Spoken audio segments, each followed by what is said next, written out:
하나님 말씀은 사도행전 22장 17절부터 29절까지 함께 읽겠습니다.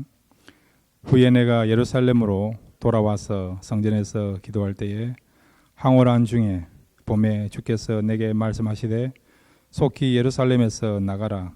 그들은 내가 내게 대하여 증언하는 말을 듣지 아니하리라 하시거늘 내가 말하기를 주님 내가 주를 믿는 사람들을 가두고 또 각 해당에서 때리고 또 주의 증인 스데반이 피를 흘릴 때에 내가 곁에 서서 찬성하고 그 죽이는 사람들의 옷을 지킨 줄 그들도 아나이다. 나더러 또 이르시되 떠나가라. 내가 너를 멀리 이방인에게로 보내리라 하셨느니라.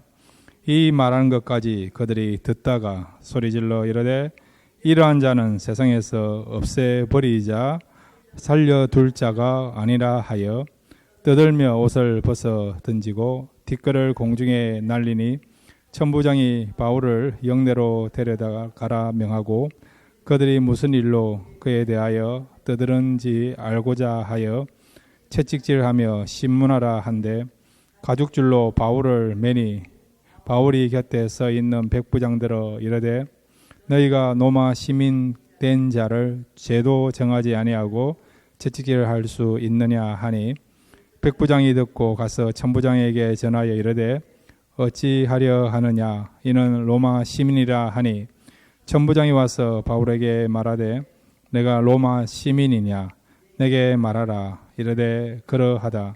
천부장이 대답하되 나는 돈을 많이 들여 이 시민권을 얻었노라. 바울이 이르되 나는 나면서부터라 하니 신문하려던 사람들이 곧 그에게서 물러가고 천부장도 그가 로마 시민인 줄 알고 또 결박한 것 때문에 두려워하니라. 아멘. 같이 기도하시겠습니다. 하나님, 이 밤에 말씀 듣기 하여 이 자리에 나왔습니다. 하나님 우리에게 주시고자 하는 신령한 영의 양식을 공급받는 복된 시간 되게 하여 주옵소서. 말씀은 능력이 있습니다. 말씀은 살아 움직이는 생명이 있습니다. 이 말씀이 우리 모두를 회복해 주시고 살리게 해 주시고 치유케 해 주시고 하나님을 다시 바라볼 수 있는 그런 복된 역사들이 오늘 말씀을 듣는 이 시간 나타나게 될 줄로 믿습니다. 사모하며 말씀 듣기를 원합니다. 예수님의 이름으로 기도드렸습니다. 아멘. 할렐루야. 이 밤에 하나님께서 우리에게 오늘 주시고자 하는 귀한 영의 양식을 공급받고 돌아갈 수 있는 귀한 시간 되시기를 바랍니다. 여러분 오늘이 어떤 날입니까? 예, 수요일인데요. 예. 오늘 어떤 날이냐니까 어제 살았던 사람들이 그렇게 고대하던 그 날이 오늘이에요. 오늘. 어제 살았던 사람들이 내일을 학수고됐는데 근데 우리는 어제 사람들이 그렇게 학수고대하는 오늘을 지금 살아가고 있고 경험하고 있는 사람들입니다. 어제 사람들 가운데 내일을 고대했지만은 안타깝게도 오늘을 경험하지 못하고 떠난 사람도 있지 않습니까? 그런데 여러분 어제 사람들 가운데서 가장 기다리고 기다렸던 내일 즉 오늘을 경험하고 누리고 살아가고 있는 거예요. 오늘 이 밤에 하나님 우리 주시고자 하는 말씀이 여러분에게 들려지기를 바랍니다. 이 말씀이 진정한 영의 양식이 되기를 바라고 영적으로 살찌고 충만해지는 귀한 시간 되시기를 바랍니다. 지난주 우리 수양회를 북가주 금식기도원에서 했죠. 한 주 우리 교회를 비웠습니다. 돌아와 보니까 달라진 게 있습니까? 없습니까? 예. 남자인 저도 아는데 우리 여자성들이면 더 알지 않겠습니까? 우리 남자분들이 좀 센스가 같거든요. 감각이 무디는데 딱 보니까 알겠더라고요. 갑자기 이렇게 생기지 않은 전에 없었던 블루빛이 있어요. 예. 이게 어떤 의미인지는 잘 모르겠지만은 저는 치유의 빛이라고 생각됩니다. 예. 그래서 교회 와서 예배드리고 기도하는 가운데 이곳에 들어온 자들이 다 치유받는 그런 역사가 일어나기를 바랍니다. 빛만 보는 것이 아니라 실제로 빛의 역사가 나타나서 이 교회에 들어온 자들이 다 회복되고 치유받고 변화되는 그런 역사 일어나기를 바랍니다. 오늘 말씀의 내용은 뭐냐니까 사도 바울이 천부장의 허락을 받아서 자기를 지금 죽이려고 하는 유대인들에게 내가 어떻게 해서 예수를 믿었고 그 다음에 내가 믿고 있는 예수님이 어떤 분이고 과거에 내가 어떤 사람 있는가를 간증을 했지요. 이 간증을 했는데 오늘 본문에 보면 여기에 청중들이 의외로 사도 바울의 간증을 조용히 소란 피우지 않고 잘 들었어요. 집중해서 잘 들었습니다. 그러다가 오늘 본문에 보면 사도 바울의 그 간증을 듣는 사람들이 이제 일어나 가지고요. 소란을 피워 가지고 더 이상 집회를 가질 수 있는 상황이 안 되어서 천부장이 개입을 해서 사도 바울을 보호하고 청중들을 해산하는 그런 내용이 오늘 본문에 나와 있습니다. 그래서 사도 바울의 간증을 듣고 그 반응에 대해서 오늘 이 시간 두 가지 교훈을 함께 생각하겠습니다. 첫 번째로 한번 따라해 주시기 바랍니다. 말씀을 편식하지 말자. 예. 사도 바울의 그런 간증을 듣고 있는 사람들이 조용히 잘 듣고 있다가 갑자기 소란을 피우기 시작했습니다. 흥분해 가지고요. 이 사람을 더 이상 살려두면 안 된다. 없애버리자. 그렇게 주장하게 되고 또 그런 분위기가 되어서 그냥 천부장이 개입하지 않으면 사도 바울이 그 자리에서 군중들에 의해서 죽을 수도 있는 생명을 잃어버릴 수도 있는 그런 상황으로 돌변하게 되었습니다. 자, 우리 사도행전 22장 22절 23절 같이 읽겠습니다. 시작. 이 말하는 것까지 그들이 듣다가 소리질러 이르되 이러한 자는 세상에서 없애버리자 살려둘 자가 아니라 하여 떠들며 옷을 벗어던지고 티끌을 공중에 날리니. 예, 소란을 피운 거죠. 지금 난리가 난 겁니다. 소요가 일어난 것입니다. 로마 제국이 식민지를 다스리면서 제일 두려워하고 염려하는 것이 무엇입니까? 반란이 일어나는 거예요. 반란이라고. 한 곳에 반란이 일어나가지고 진압하지 못하면 걷잡을 수 없이 로마 전역으로 반란의 불꽃이 확산되면 제국을 유지하는데 큰 어려움을 당할 수 있는 거 아닙니까?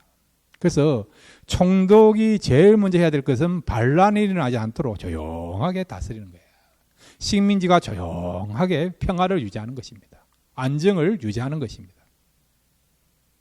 그런데 지금 사도 바울의 간증을 잘 듣고 있다가 갑자기 그 청중들이 흥분해 가지고요. 이 사람을 살려두면 안 된다. 없애버리자라고 막 혈기를 부리면서 감정을 표출하면서 사도 바울을 지금 죽이려고 하는 그런 일이 벌어지게 되게 된 것이죠. 자, 그러면 왜 이런 일이 일어났습니까? 사도 바울의 그런 간증들을 복음들을 잘 듣고 있다가 왜 갑자기 흥분해 가지고요. 그런 분노를 표출하는 그런 일이 일어났습니까? 그것은 여러분 사도행전 22장 21절 때문에 그렇습니다. 22장 21절을 같이 읽겠습니다. 시작. 나더러 또 이르시되 떠나가라 내가 너를 멀리 이방인에게로 보내리라 하셨느니라. 아멘. 사도 바울이 이 말을 하자마자 이 말을 듣던 사람들이 갑자기 일어나가지고 흥분해가지고요. 저 사람을 없애야 된다라고 세상에서 지구상에서 없애야 된다라고 그렇게 소리치고 소요가 일어나게 된 것을 보게 되죠. 여기에 이방인에게로 보낸다는 말은 무엇입니까? 바로 이방인에게 복음을 전하는 그런 사도로 사도 바울이 부름을 받았다는 것입니다. 또 이 말은 이방인들도 구원받을 수 있는 백성이라는 것을 말하고 있는 거죠. 그들이 구원받을 수 있도록 사도 바울이 그들에게 가서 복음을 전하라는 거죠. 그 사명을 하나님께로부터 또 우리 주님께로부터 받았다는 것이죠. 그러니까 이방인들도 구원을 받을 수 있고 이방인들도 하나님의 백성이 될 수도 있고 그 다음에 하나님은 유대인의 하나님뿐만 아니라 이방인의 하나님은 될 수 있다. 그런 말이란 거예요. 여러분. 또한 우리만 기도하는 것이 아니라 이방인들도 기도하는데 이방인들이 기도할 때도 하나님께서는 우리의 기도를 들어주신 것처럼 이방인의 기도도 들어주신다. 그런 의미도 담고 있는 것이 이 말씀이에요. 그러니까 유대인이나 이방인이나 아무 차별이 없다는 거예요. 차별이 없다는 것입니다. 여러분 그 시대마다 차별이 있지 않습니까? 여러분? 주류가 있고 비주류가 있지 않습니까? 계급이 나눠져 있지 않습니까? 여러분? 요즘은 좀 덜하지만은 지금부터 2000년 전에는 여러분 고대 사회 아닙니까? 봉건주의 사회 아닙니까? 신분 제도가 확실하지 않습니까? 차별이 있지 않습니까? 그런데 유대인 입장에 보면 하나님의 택한 백성인 자기들하고 이방인들하고는 차별이 없다는 거예요. 사도 바울이 말씀 속에는 간증 속에는 그의 메시지 속에는 이방인은 우리랑 똑같은 존재라는 거죠. 우리만 구원받는 거 아니라 이방인도 구원받을 수 있고 또 우리를 구원하시고 우리를 불러주신 하나님은 우리의 하나님뿐만 아니라 이방인의 하나님 될 수 있다는 거예요. 그러니까 유대인들 이 말을 들으니까 이것을 받아들일 수 없는 것이죠. 자기들은 지금까지 유대인이 지구상에서 가장 우월한 그런 민족으로 유일하게 구원받는 그런 민족으로 하나님께 가장 사랑받는 민족으로 그렇게 인식하고 그렇게 받아들이고 그렇게 이해했는데 그런데 사도 바울의 그런 메시지 들으니까 그게 아니라는 거예요, 여러분. 이 유대인의 나음이 하나도 없다는 것입니다. 이방인이나 우리나 똑같다는 거예요, 여러분. 구원받는 부분에 있어서 그렇고 하나님을 섬기는 일도 그렇고 여러분. 그러니 유대인 입장에서 보면 이거는 굉장히 자기 민족의 그런 우월성을 그 다음에 존재를 말살시키는 그런 위험천만한 그런 메시지인 것이죠. 그래서 사도 바울 설교를 잘 듣고 있다가 결국 흥분해가지고 사도 바울을 없애야 된다. 죽여야 된다. 그런 주장을 하게 된 것을 보게 되죠. 그러면 여러분 구약에 우리 하나님은 유대인의 하나님만 되시고 이방인들은 구원을 못 받고 그들은 하나님 축복을 또 받을 수도 없고 그들은 기도해도 하나님이 응답하지 않느냐? 아니란 거예요. 구약에 보면 하나님께서는 하나님 택하신 유대인뿐만 아니라 이방인들 가운데서도 하나님을 믿는 자에게 구원을 베풀어 주시고 또 이방인 가운데서 성전에 나와서 또한 그들이 처한 그런 장소에서 하나님 앞에 기도할 때 하나님이 응답하신다는 것을 말씀하고 있는 것을 우리가 구약 성경에 여러 군데서 발견할 수 있습니다. 자, 여러분 이사야 56장 7절 같이 읽겠습니다. 이사야 56장 7절입니다. 시작. 내가 곧 그들을 나의 성산으로 인도하여 기도하는 내 집에서 그들을 기쁘게 할 것이며 그들의 번제와 희생을 나의 제단에서 기꺼이 받게 되리니 이는 내 집은 만민이 기도하는 집이라 일컬음이 될 것임이라. 아멘. 하나님의 집은 누구가 기도하는 집이라고요? 만민이. 여기는 만민 안에 누가 들어가 있습니까? 유대인만 포함되어 있습니까? 이방인도 포함되어 있습니까? 유대인, 이방인 할 것 없이 모두가 포함되는 거죠. 하나님을 믿고 하나님을 의지하면서 하나님께 예배드리는 자, 그 예배를 받아주시고 하나님 앞에 올바르게 기도하는 모든 사람들의 기도를 들어주신다는 겁니다. 유대인뿐만 아니라 이방인의 기도도, 하나님께 기도하는 이방인의 기도도 하나님 들어주신다는 거죠. 그래서 내 집은 만민이 기도하는 집이라고 말씀하고 있지 않습니까? 그러니까 여기 보면 유대인과 이방인의 차별이 없는 거예요. 이방인이라고 무시당하고 유대인이라고 우월하고 특출하고 그런 것이 없다는 것입니다. 그 다음에 여러분, 이스라엘 백성들이 믿음의 조상이라 여기는 아브라함에게 하나님께서 약속하신 축복이에요. 창세기 22장 18절 말씀 함께 읽겠습니다. 시작. 또 내 씨로 말미암아 천하 만민이 복을 받으리니 이는 내가 나의 말을 준행하였음이라 하셨다 하니라. 아멘. 여기서 내 씨는 누굽니까? 아브라함의 씨가 누굽니까? 예수 그리스도죠.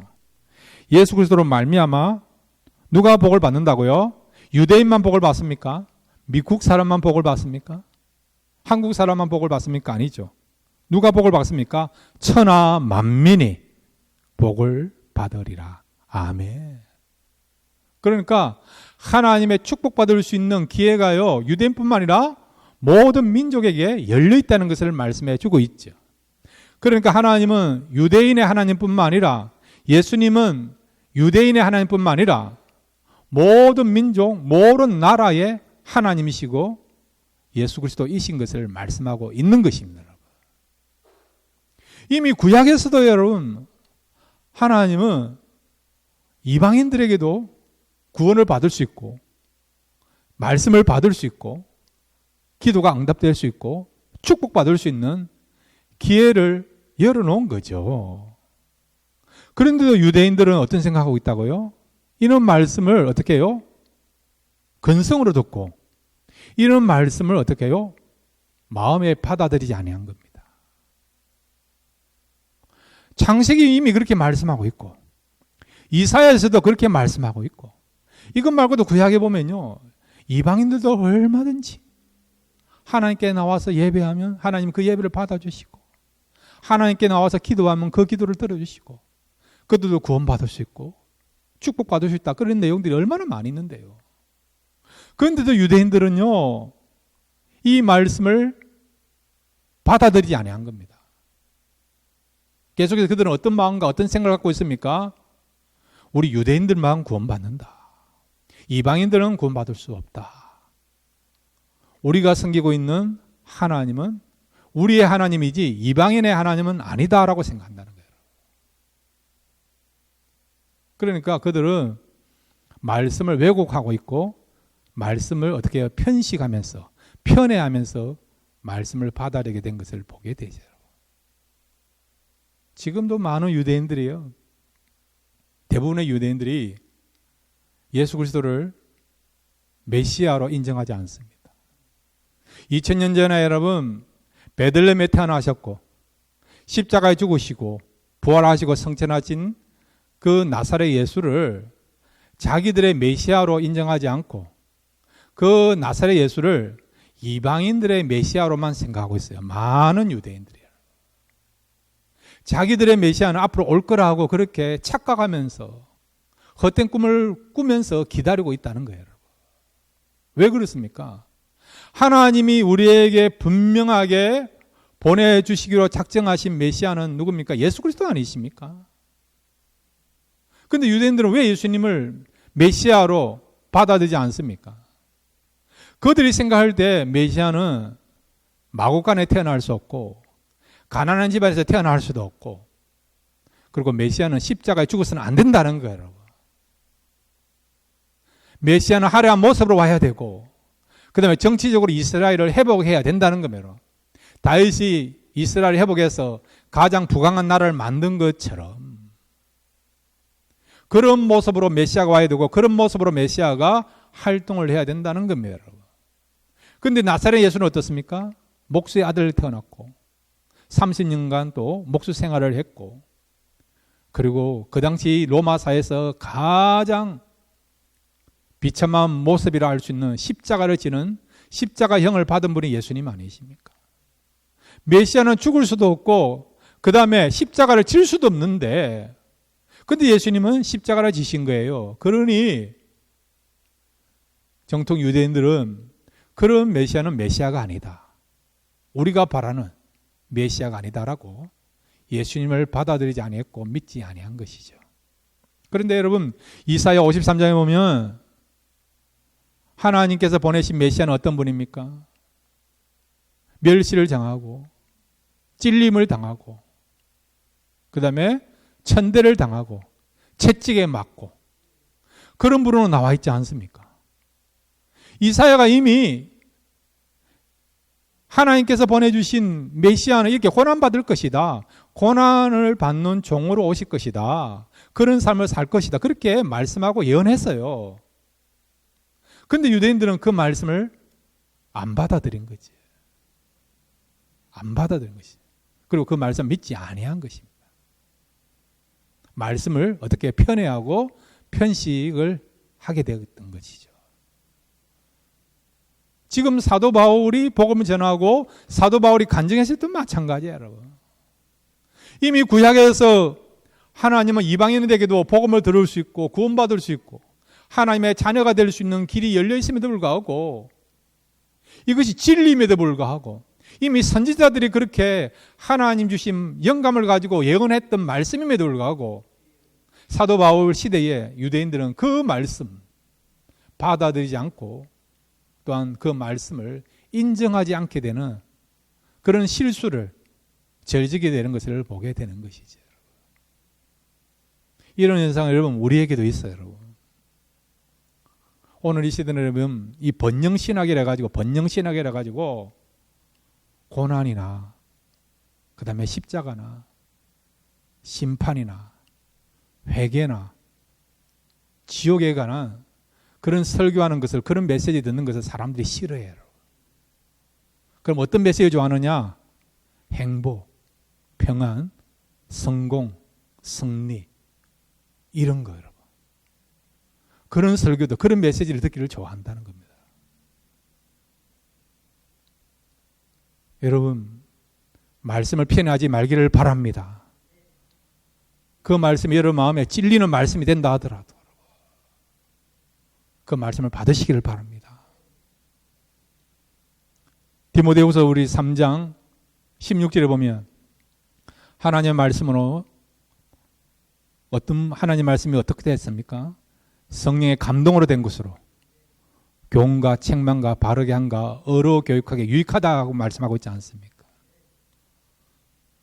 그러니까 여러분 바르게 하고 책망케 하고 그리고 때로는 우리에게 찔리기도 하고 해결케도 하고 또 우리의 삶을 돌아보기도 하고 그래서 우리의 삶을 바르게 인도하는 그것이 하나님의 말씀이라고 말씀하고 있지 않습니까? 그래서 이를 하나님의 사람을 온전케 한다라고 말씀하고 있지 않습니까? 여러분? 그러니까 여러분 말씀을 편애하지 않고 창세기부터 계시록까지 정말 어린아이가 어머니의 젖을 사모하는 마음으로 받아들인 것처럼 그런 순수한 마음을 가지고 편애를 버리고 편식을 버리고 온전히 받으시기를 바랍니다. 그럴 때 여러분 믿음이 균형 잡힌 이렇게 밸런스가 무너진 것이 아니라 균형 잡힌 건강한 신앙생활은 그런 저와 여러분이 될 줄로 믿습니다. 어떤 분들은 어떤 성경을 좋아하는데 어떤 성경 읽는 것에 또 불편해 하시는 분 있지 않습니까? 그러므로 여러분 하나님의 말씀 다 성령의 영감을 통해 우리에게 주시는 진리의 말씀 또한 구원에 이르게 하는 말씀이니까 창세기부터 계시록까지 어떤 내용도 여러분 빼지 않고 치우치지 않고 그대로 받을 수 있는 또 믿을 수 있는 붙잡을 수 있는 그런 저와 여러분 되시기를 바랍니다. 두 번째로 여러분 오늘 이 바울의 이 간증을 통해서 나타난 반응에 대해서 살펴보겠습니다. 한번 따라해 주시기 바랍니다. 구원의 은혜를 사모하자. 구원의 은혜를 사모하시길 바랍니다.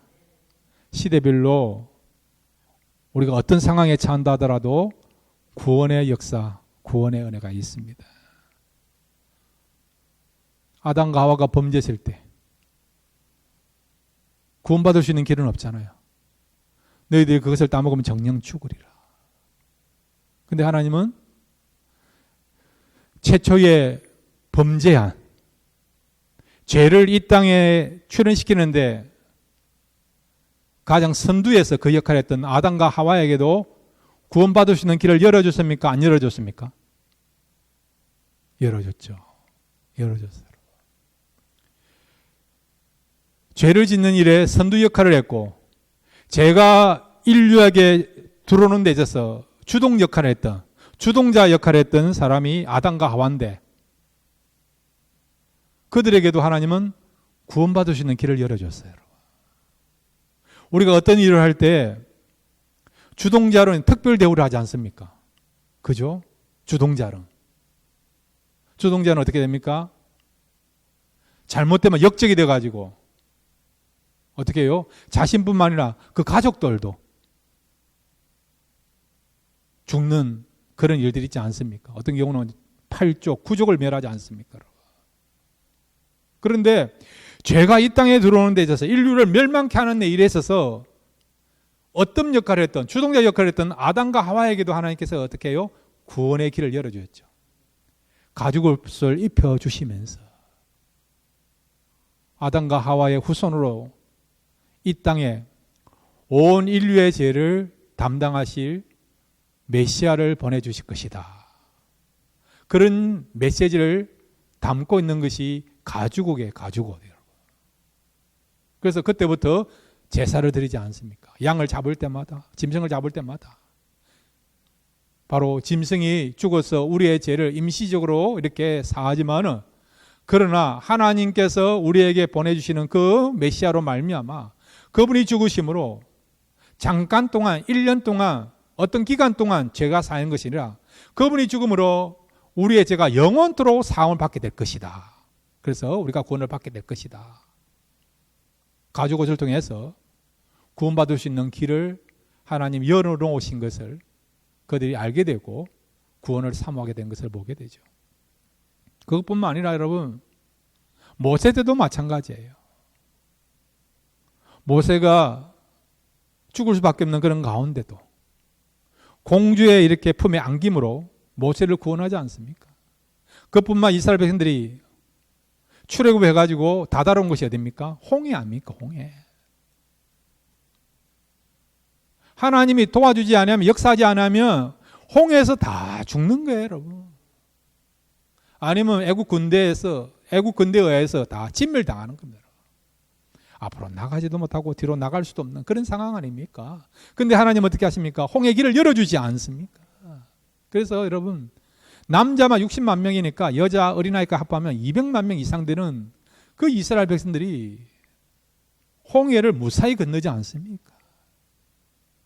그러니까 시대별로 이런 구원의 역사가 있는 것을 보게 되죠. 구원은 세 가지가 있겠습니다. 첫 번째로 뭡니까? 예수 믿어 천국 가는 구원이 있고, 또 하나의 구원은 무엇입니까? 우리가 이제 예수를 믿고 난 뒤에 거룩해져 가는 성화 구원이 있겠습니다. 세 번째 구원은 무엇입니까? 현실적인 어려움으로부터 벗어나는 구원이 있지 않습니까?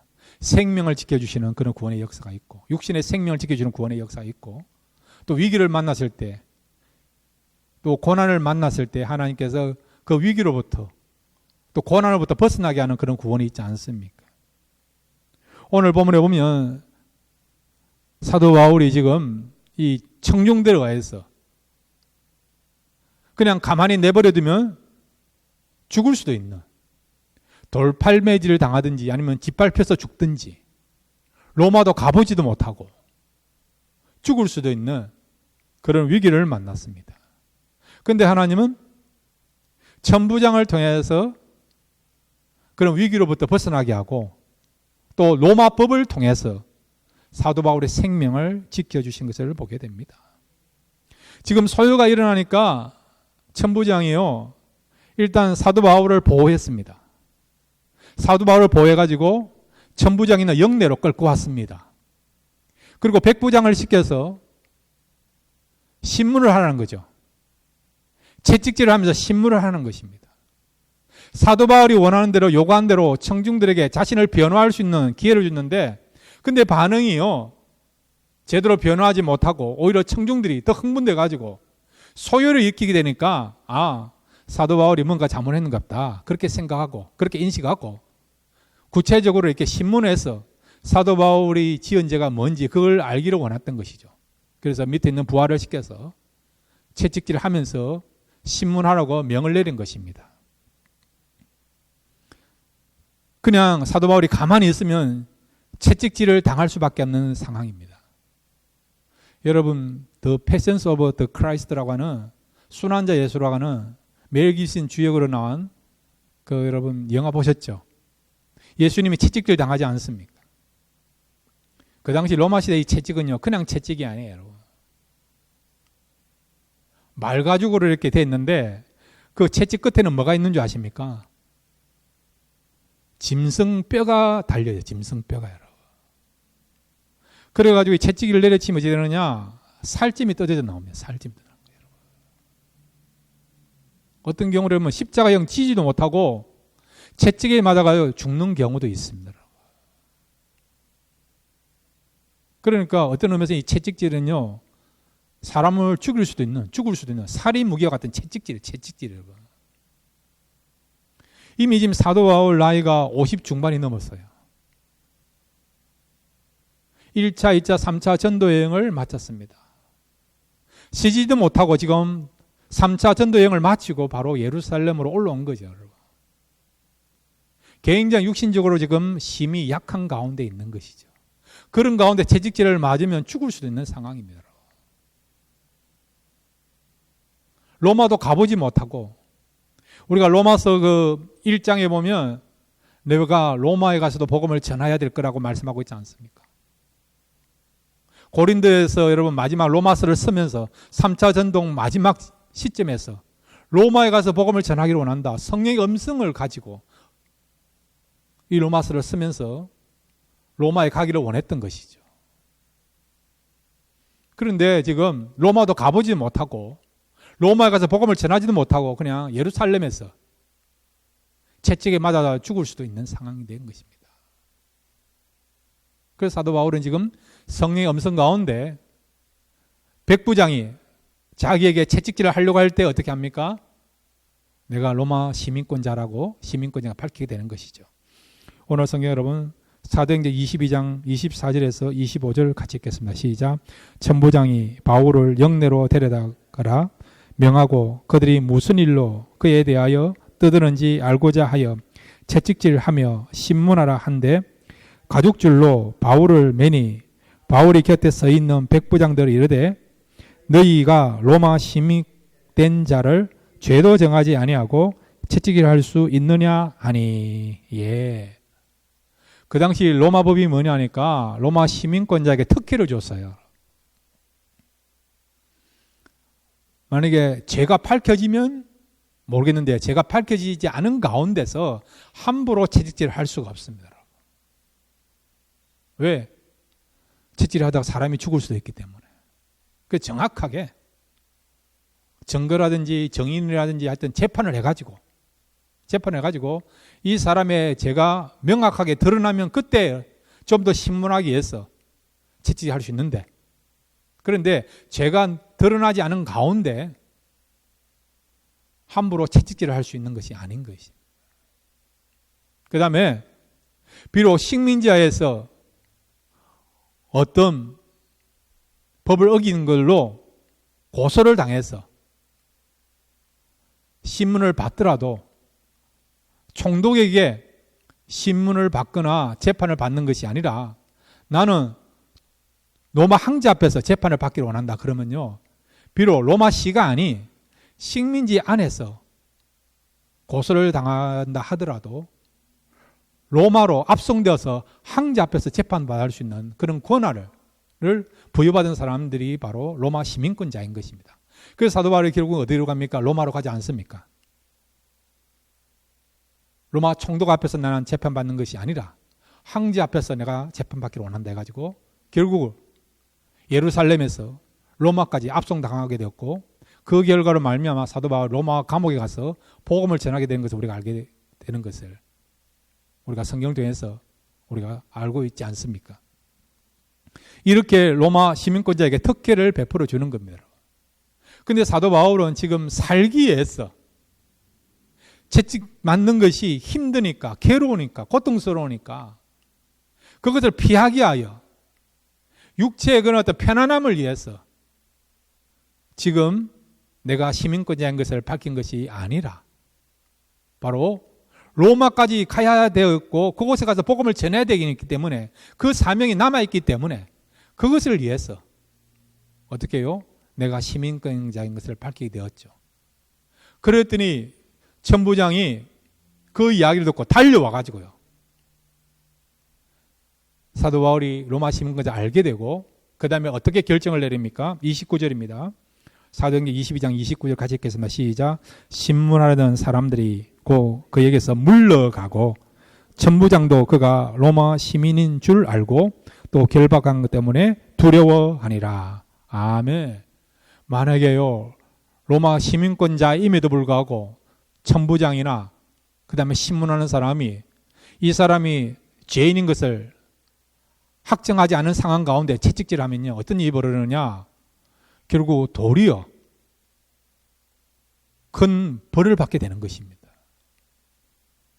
직위가 박탈당하는 경우도 있고, 오히려 자기가 채찍질을 하려다가 자기가 이렇게 채찍질을 받을 수도 있는 그런 상황이 되는 것입니다. 그래서 사도 바울이 로마 시민권자인 것을 알고 채찍질을 하려고 하는 사람이 어떻게 합니까? 물러가지 않습니까? 그래서 사도 바울의 생명이 유지되고 지켜지는 것을 보게 되는 것이죠. 그러니까 하나님은 이 로마법을 통해서도 사도 바울의 생명을 지켜주시는 구원의 은혜를 베풀어 주신 것을 보게 되는 것입니다. 왜냐하면 사도 바울은 로마에 가서도 복음을 전해드릴 사명이기 때문에, 그 사명 때문에 이미 로마 법을 통해서 그의 생명을 지키시고 보여주시는 하나님의 그런 어떤 주권과 또 하나님의 인도하심이 여기에 나타난 것을 우리가 보게 되는 것입니다. 여러분, 이런 구원의 역사는 사도 바울뿐만 아니라 오늘 우리에게도 있는 것을 믿으시기를 바랍니다. 시편 우리 62편 1절과 2절을 읽고 말씀을 마무리합니다. 시편 62편 1절 2절입니다. 시작. 나의 영혼이 잠잠히 하나님만 바라며 나의 구원이 그에게서 나오는도다. 오직 그만이 나의 반석이시요 나의 구원이시요 나의 요새이시니 내가 크게 흔들리지 아니하리로다. 아멘. 여러분, 구원은 하나님께 있습니다. 여러분 눈에 안 보인다 하더라도 하나님은 여러분을 위하여서 여러분이 맡기신 그 사명을 감당할 수 있도록 구원의 길을 허락해 주셨습니다.